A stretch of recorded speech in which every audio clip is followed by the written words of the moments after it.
జనంలోకి వచ్చి చేయగలిగినంత చేసి అది ఆ ఎంజాయ్ చేయటం కూడా నేను చూడలేదు. నేను మంత్రిగా పనిచేసినప్పుడు జనంలోకి వెళ్తుంటే ఒక కిక్ వచ్చేది, చాలా మోటివేషన్ వచ్చేది. కానీ జగన్మోహన్ రెడ్డి ఇంట్లోంచి బయటికి రాకుండా, ఈరోజు గుర్తుపెట్టుకోండి ఎందుకు వైసీపీ రోడ్డున పడింది అంటే, జగన్మోహన్ రెడ్డి గారు జనంలో ఉంటే ఈరోజు ఈ పరిస్థితి ఉండేది కాదు. ఆయనకి జనానికి కనెక్షన్ తెగిపోయింది.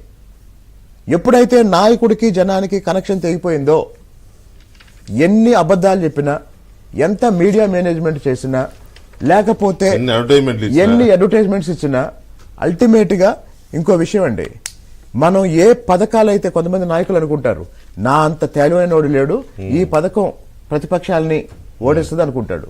ఇప్పుడు తెలంగాణలో రిజల్ట్ వచ్చి 20 రోజుల తర్వాత, లేదా ప్రభుత్వం ఏర్పడి 20 రోజుల తర్వాత మీకు ఒక రహస్యం చెప్తున్నాను, కేసీఆర్ ని ఓడించింది దళిత బంధు. అవును, ఆయన పెట్టుకుంది, ఆయన కొమ్ము ఉంచింది. కేసీఆర్ ప్రతిపక్షాలని దెబ్బతీయటానికి ఏ దళిత బంధు అయితే పెట్టాడో ఊళ్ళో ఒకళ్ళిద్దరికి ఇచ్చారండి.